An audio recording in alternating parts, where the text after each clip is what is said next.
അടൂർ വടക്കെടുത്തുകാവിലെ യോഹന്നാൻ ചേട്ടന്റെ ചായക്കടയിലേക്ക് കയറിയാൽ ആദ്യം കാണുന്നത് ഈ മര അലമാരയാണ്. അലമാരയിൽ പഴംപൊരിയും പരിപ്പുവടയുമുണ്ട്. ആഞ്ഞിലിത്തടിയിൽ നിർമ്മിച്ച ഈ അലമാരയ്ക്ക് 100 വർഷത്തോളം പഴക്കമുണ്ട്. 2 വാതിലുകളുള്ള ഈ അലമാര ഇന്നും ഒരു കേടുപാടും കൂടാതെ പലഹാരങ്ങളുടെ ഇരിപ്പിടമായി തുടരുന്നു.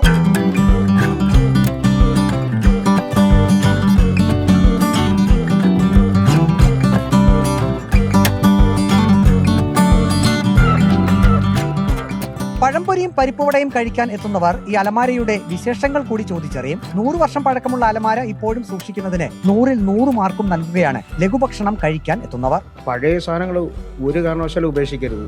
അപ്പം അത് ഒരു ഭാഗ്യമാണ്. അപ്പച്ചനും അമ്മച്ചിയും 100 വർഷം കാത്തു ഇതൊക്കെ എടുത്ത് കളയാനുള്ള സമയം അല്ലേ പുതിയ തലമുറ കളയില്ലേ. ഇതൊരു 100 വർഷം കൂടെ ഇരിക്കട്ടെ. തന്റെ പിതാവ് ഉപയോഗിച്ച അലമാര താനും ചായക്കടയിൽ ഉപയോഗിക്കുന്നു. പഴംപൊരിയുടെ രുചി വർദ്ധിപ്പിക്കാൻ പ്രത്യേക കൂട്ടുകളൊന്നുമില്ല.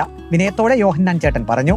മാറ്റാനെന്ന് പറഞ്ഞാൽ ഇത് ഒരു ഐശ്വര്യമുള്ളതാന്ന് പറയാനേ ഒക്കത്തുള്ളൂ. കാര്യം ഇതിലല്ലേ നമ്മൾ ഇത്രയും അപ്പച്ചനെ അമ്മായിപ്പന 50 കൊല്ലം ഉപയോഗിച്ചത് കിളിക്കോട്. അപ്പൊ പിന്നെ നമ്മൾ 50 കൊല്ലം കൊണ്ട് അത് ഉപയോഗിക്കുന്നു.